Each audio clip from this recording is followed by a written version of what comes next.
So now we're going to kick things off with Jessica Young. She's Associate Director of Research at Digital Commerce 360, and she's going to kick off our first panel. Priorities are always on the minds of retailers, and these panelists here today are going to share where they're placing their 2021 bets.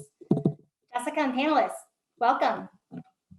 Welcome, everyone. Thanks so much for joining our live event this afternoon. I'm very excited to be bringing you our panel on 2021 investment strategies to help us better understand how executives are problem solving, upgrading, and scaling their e-commerce operations using technology and investment tactics. We'll be hearing from a number of industry experts, so get ready. We've got Bill Quinn, Senior Vice President of Digital Commerce for Hibbett Sports, a chain of 1,100 stores that sell athletic apparel, footwear, and sporting goods. Manny Balani, President of Gotham Cigars, an online cigar and accessories retailer, as well as President of A1 Supplements, a direct-to-consumer business that sells vitamins, supplements, and health and fitness products. Prashant, Senior Vice President of Enterprise Commerce Solutions at Radial, a provider of omni-channel commerce technology and operations management systems, and Andrew Blachman, President of Tophatter, a discovery marketplace that uses an in-app live auction model with shoppers bidding on deals often with just 90-second windows. So like Katie said, our aim is to leave a few minutes at the end of the session for some questions, but we'll kick it off with Manny. Manny, you just hit your 1-year anniversary of your company's acquisition of A1 Supplements, and you guys are currently knee-deep in re-platforming process for A1, which is your big focus for the year. What prompted that technology move, and what did you weigh when you guys were considering the benefits versus headaches of a big data migration and integration project? Is this going to deepen the functionality and independence that your team has when they want to analyze strategic data, now from both divisions of the company? And is it a matter of putting infrastructure in place so that you can be a little bit more nimble? Yeah, Jessica, thank you. So, when we originally acquired the company, you get the surface view. So we looked under the hood, we saw the engine, we anticipated it to be functional, and it was for the operation they were running. When we looked at our strategic goals and the growth of the company, we needed to scale it at a different level and not have the, quote unquote, clunkiness is what I would call it, that they had, which is very cumbersome. And in order to be a online retailer that's successful today, in my opinion, you need to be nimble. And the key to being nimble is to just be able to have a good portion of your team being able to flex, bend, modify on the fly, and collect and aggregate data for our management team in order to report and analyze what we need to do for growth. So in doing so, overall, it took us a while. It wasn't our first choice when we acquired the company, but having worked with it and then working with developers overseas, that challenge in itself, we came up with the conclusion on around, I'd say, end of Q4 of last year to migrate to a new platform, which is what we're in the middle of right now. And that in itself is quite a cumbersome, arduous process, as I'm sure a lot of e-tailers can attest to. But we're optimistic, and we feel in the long run that's going to better serve us in order to aggregate the data that we need and put it to the right department very quickly and make decisions. Wonderful. Prashant, this question's for you.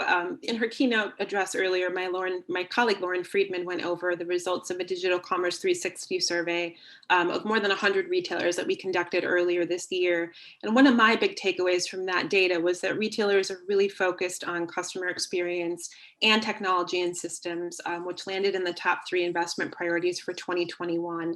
In both cases, more than 60% of survey respondents said that they're putting more money into those initiatives this year. As someone with boots on the ground, Prashant, is that what you're seeing at Radial? Absolutely.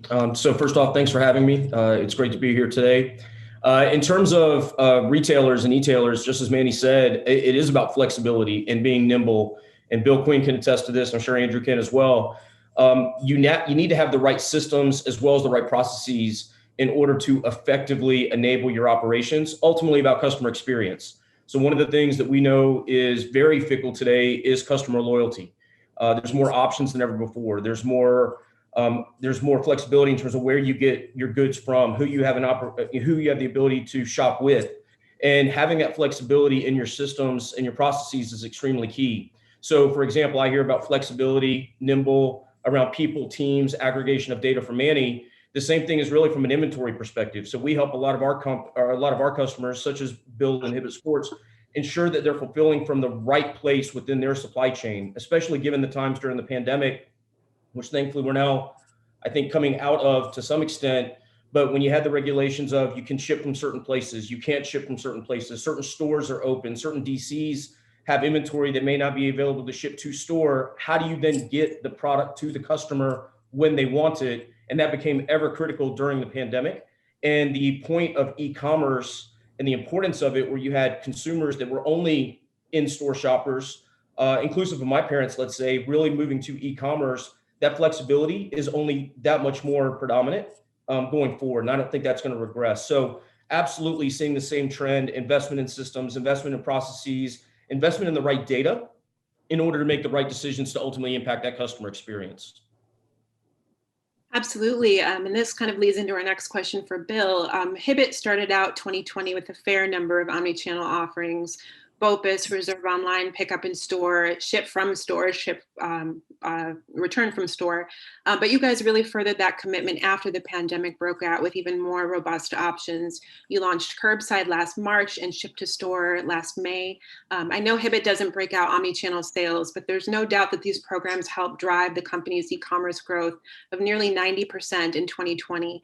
How did flexibility and fulfillment options allow you to not only handle, but capitalize on the onslaught of e-commerce demand during COVID-19? And how are you guys planning on taking this all to the next level in 2021?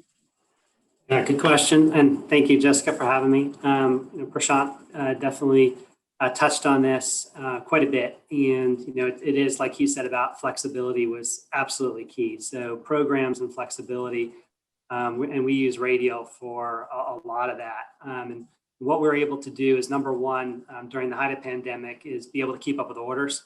So we have over 1,100 locations shipping out orders, DCs, drop shippers, but that allowed us to spread those orders out evenly. And then when we needed to flex in certain channels or certain areas, we could send more orders to a certain area or to a DC versus the stores. So through Radial, we had a ton of flexibility in terms of managing that. So we didn't have too many orders start to build up in a certain area where we didn't have enough labor, for example, or we didn't have enough carriers picking up or carry capacity, picking up orders. So that was very, very helpful to have. And then obviously customers utilized all those omnichannel services that we either had or that we created. So that definitely helped with those comp sales. In terms of what we're seeing on a go-forward basis, it is interesting. I was listening to the innovations here on the last call, the last section, and a lot of those things actually pre-existed well before the pandemic. Buy now, pay later was a 2018, 2019 thing. Many people are still implementing that, but that is not new. Appointments have been out there for a couple of decades with certain retailers doing that online. So now, will those things carry into the future? Will they be big things? Some of them will, some of them won't. But what I believe the true innovation was during the pandemic and still is around fulfillment. So that, and in my opinion, that is something that I don't think people should miss, is that there's a lot of innovation happening there. There's a lot of investment happening there. There's a lot of resources that are being dedicated to that. And the one thing that everyone's trying to do is get that product quick to the customer. So quicker than what you're doing it now. So if you're doing it in 3 to 5 days, that's not good enough. How do I get it to you today or tomorrow? Should really be your target. And that, when you start thinking about in those terms, because that's what the customer wants, you have to think about things very, very differently. You have to think about, do I use new carrier types? And we started testing that 2 years ago with same-day delivery. Do I use my traditional carriers in new ways? Do you invest in associate delivery even? So you have to kind of put all those options on the table. And then you have to think about the customer experience. You have to put that inventory in front of the customer.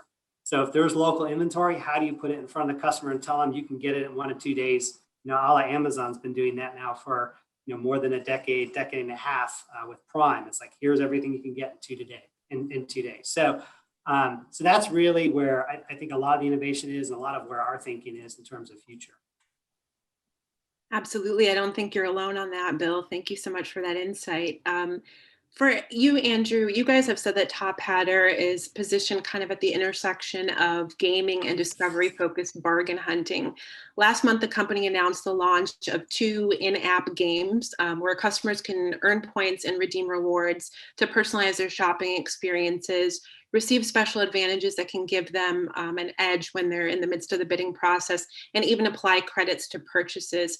Tell us more about what this looks like, and also why the heavy investment in gamification. What's kind of your end goal there? Sure. Well, and thanks for having me also, Jessica. I appreciate it. So Tophatter, we're a little bit different than the other folks on this panel in that we are 100% online. In fact, almost entirely mobile. We're an experience that we launched about 8 years ago, focused on creating essentially a fun way to shop on your phone. The observation was more and more people were spending time online, more and more people spending time on mobile. E-commerce had transformed in a lot of ways the way you buy products that you want, whether it's through Amazon or going to Google or whatever it might be.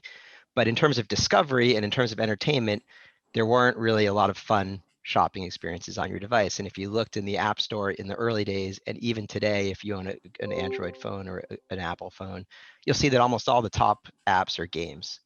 And you'll also see that even the non-game apps, when I say top apps, top downloaded apps or games, even the non-game apps, whether it be like stock trading or email, they're becoming more and more game-like, and they're attracting a new kind of audience with these entertainment features. And so we've always been about that. And over the last year and a half with the pandemic, we've leaned more and more into it because that's our value proposition to consumers. It's about having fun with their time, the same way that people used to go, shop in a mall, partly for convenience and utility, but also partly for entertainment. We're really focused on that entertainment aspect. And that became really crystal clear last year when people had, all this time to spend, couldn't go to stores, were spending it on their devices, and weren't just looking at, what they could fulfill, because obviously there were a lot of supply chain challenges, but also looking at just where they wanted to spend their time. So we've leaned really heavily into the game-like experience at Tophatter, and it's been our sort of differentiator. It'll be interesting to see how that all pans out with you guys with the new game launches. So you'll have to keep us posted on that. Yep. Manny, part of your plan of attack is to introduce your own brands with proprietary mixes at A1. Why? What opportunities are you seeing there?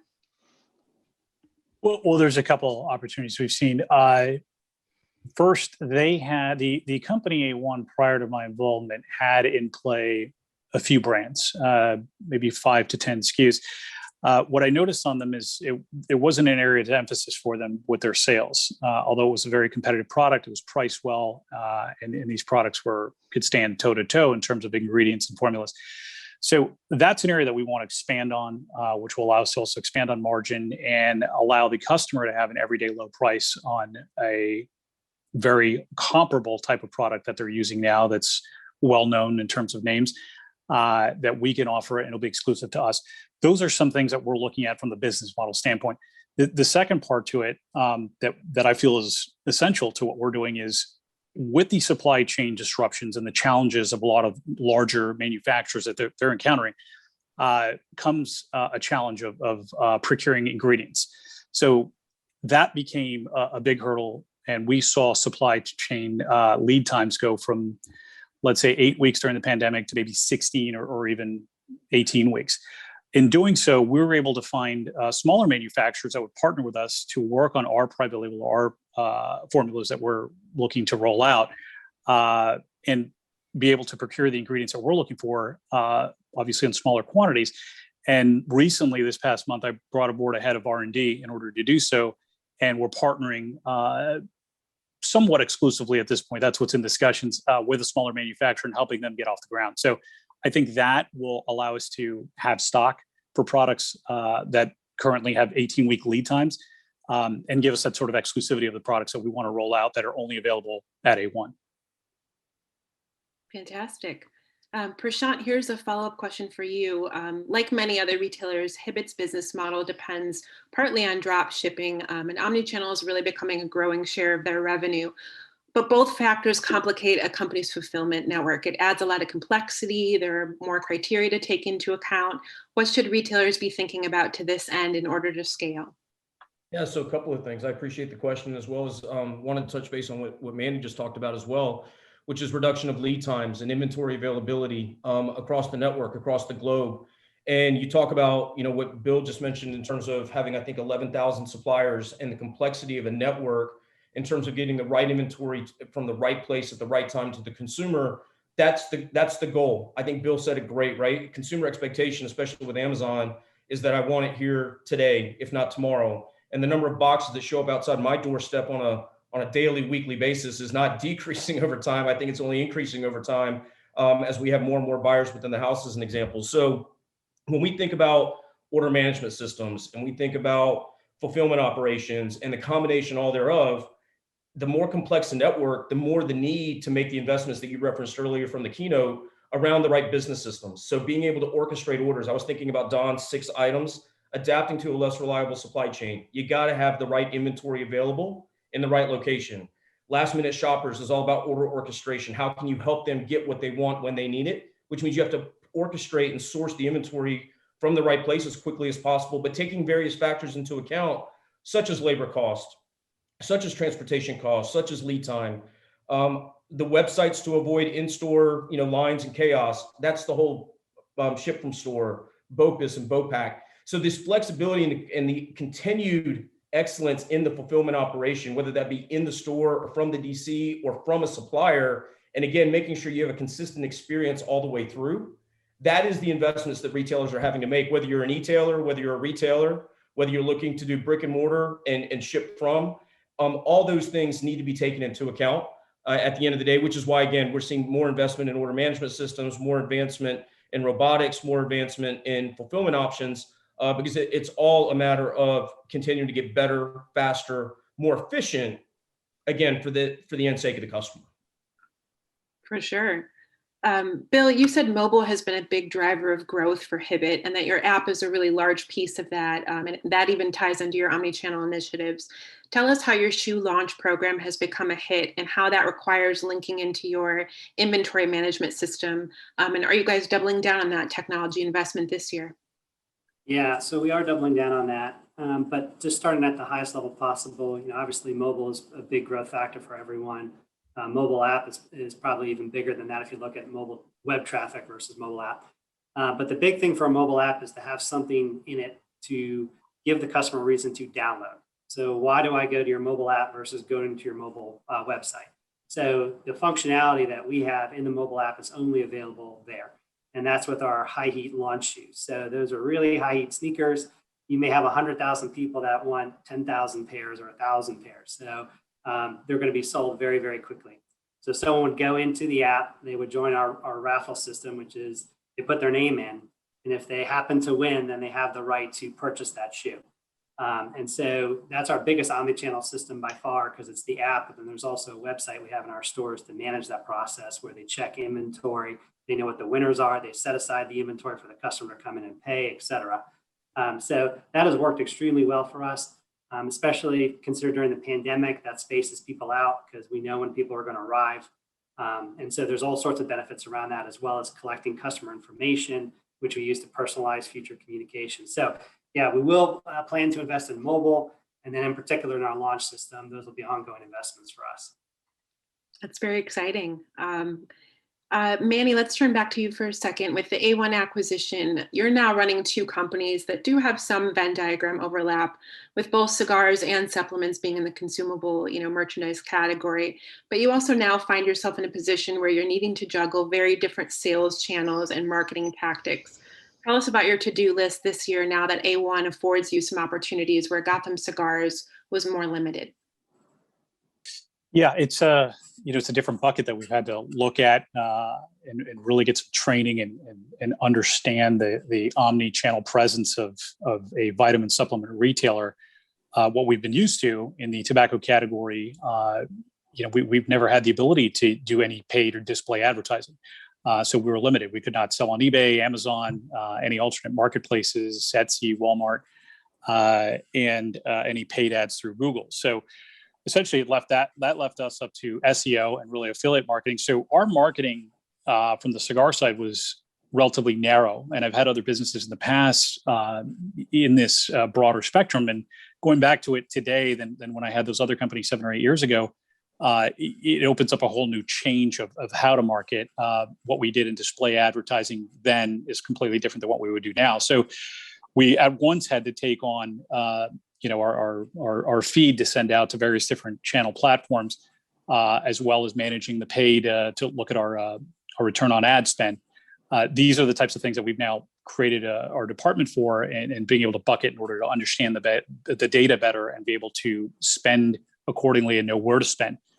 Recently, along with our R&D guy this past month, and I've been working on these for about 3 or 4 months, so I don't want it to seem as though these are things that just popped up for us, but we hired a CMO. And so he comes aboard with longstanding history and experience in managing the display side and the feeds. And so him and his team that's under him now are really getting acclimated and acquainted with what's the best target areas for our marketing spend. So we're excited, but it's definitely a learning curve for us.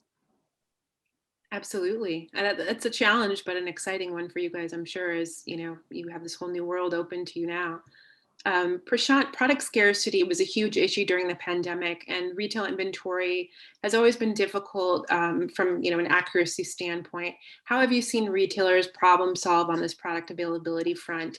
And how do you arm customer service agents and retail associates with the visibility that they need to track down an item, but also make sure that information is transparent to a consumer who might be not engaging with an employee? Yeah, so it's been an interesting issue. I think I find this panel very interesting because you've got 3 different types of retailers, e-tailers, talking about what I think are some very similar problems at the same time, which is around customer experience, customer loyalty, in fact, how to engage customers, whether that be through gamification, mobile, and whatever it may be. And so one of the big things as it relates to product scarcity was even referenced by Dawn earlier, is you got to have, you need to have the right systems and data in order to make the right decisions. So for example, one of the areas that we've been talking about with our customers via the order management system is how do you then allocate an order based on an individual? So do you have a more loyal customer or do you have a first-time customer? And is that same customer equal? In some cases it may be, in some cases it may not be. One may choose to reward the loyal customer if you have 1 unit of inventory, because you know that loyal customer is going to come back over and over and over again, versus the first-time customer you're engaging for the first time, but you still have to outweigh the experience. So product scarcity, you got to make these difficult choices. And again, the more fulfillment options you have, the more flexibility you have. At the same time, that creates more complexity in your overall decision making. So having that inventory visibility, some people talk about the glass pipeline of inventory visibility, because you've got to be able to know exactly what inventory is available in what location in order to make those decisions. Because again, not all product is equal. Not all customers may be equal. That's a reality. And at the same time, you have to run a business. So are you shipping from a certain location that will have higher margin, higher earnings, higher productivity? You need to take all those things into account. So it's not just about the overall fulfillment. It's also about the efficiency and by which you do it and the decisions that you make. I mean, those are a lot of considerations that have to be part of the equation. So I, appreciate you articulating that. Bill, with the surge in e-commerce volume during the pandemic, that obviously has posed some customer service challenges for your team. Many retailers reported that their call centers were bombarded with shopper inquiries and, tracking down scarce products or delayed orders. How did you take that opportunity to build out a better customer service experience for Hibbett shoppers? And do you see that remaining a priority for the company this year as well? Yeah, absolutely. The customer experience is the most important thing. You're going to lose people. They won't shop with you anymore if they have a bad experience. So, we partner with Radial on customer experience, and the experience was really good. But then going into the pandemic, it stress tested all of that. Just a lot of orders going through very, very quickly. So, with that stress test, we saw opportunities to improve. Partnering with Radial, we did quite a bit. So, first one was we're communicating a lot on the order status, but on delayed orders, there was some added communication we made there, and that made a difference. Also, what we recognized was there's a lot of people calling in, and a lot of them didn't necessarily need to call in or maybe want to call in. Some people do want to do self-service. Sometimes it's easier just to do it yourself than to pick up the phone. So we looked at the self-service options we had, and we had some of it, and we just organized them better and put them in front of the customer so they could utilize those existing tools. And that wasn't too hard to do. The other one was we invested in new self-service functionality. So we let customers actually cancel their own orders. And we're going to cancel it anyway. Why not just let customers do it? And so we did that.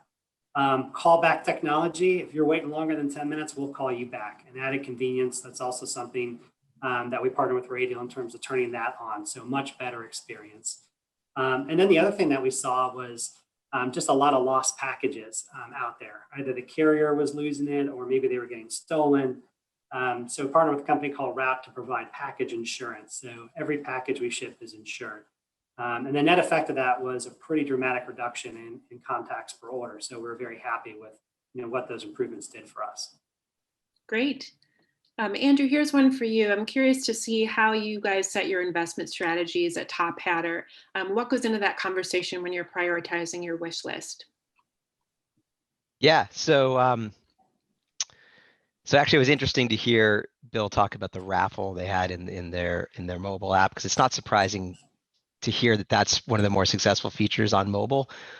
In terms of the investments that we think about, we really think about what's going to increase user engagement. And this is, again, very different than the way most e-tailers think about the world. Certainly the most brick and mortar retailers, we're not focused on metrics we're less focused on metrics like conversion rate and order size and basket size. We're much more focused on engagement metrics that maybe a social media app would focus on, like how many minutes are people spending in the app every day? How many times are they visiting every week or every month? So in terms of our investments, we're constantly thinking about what can we do that's going to increase that engagement. And we know that in the long run, increasing that engagement ultimately results in more GMV and more sales and higher conversion rates.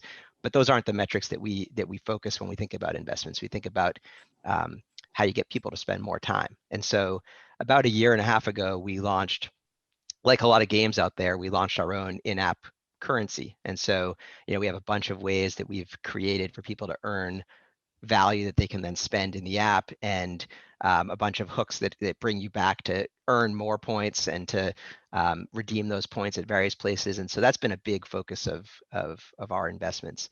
We also, though, like everyone else on this call, still have to get product to customers. And so we're a marketplace. We're not ourselves, a retailer, so we don't own the products that we're selling. They're third-party sellers that are posting these products, but we still need to make sure that we get the product to the customer as fast as possible. And so the big investment on that front for us has been order consolidation, because you can imagine in a marketplace, think about buying on Amazon or eBay or Etsy. Let's say you buy from 4 or 5 different sellers. It's really inefficient to get 4 or 5 different packages showing up in your door. Amazon has solved that through Fulfilled by Amazon to a certain extent, but we have similar types of initiatives to reduce costs and increase speeds by enabling consolidation. So those are kind of the 2 buckets I'd put our investments in. Wonderful. I want to try to squeeze in one quick question from the audience before we wrap things up here, guys. One of our audience members would like to know, do you think the time to ship a product to a customer has an impact on returns, and what and how can we overcome this? So I'll open it up. Anyone who wants to jump in, feel free to weigh in on that one. If it takes too long, the customer might return it. So that's definitely part of it. I would say time to ship actually impacts more your customer service team, because the difference of a contact per order with something that takes a day to ship versus, let's say, 10 days, customer's not going to have time to reach out to you. So if you deliver in 1 day, if you deliver in 10 days, they're going to reach out to you multiple times. So you can add up the expense of that. So if you're looking for expense savings, which might be the return question, you're going to get it more on the customer service side than you would on the return piece. Well, I could continue on with this conversation all day, guys. Thank you so much for the insight. We're about out of time here. So thank you again so much to Bill, Manny, Prashant, and Andrew for taking the time to be here with us today, and to all of our audience members for tuning in. So I will send it back to you, Katie.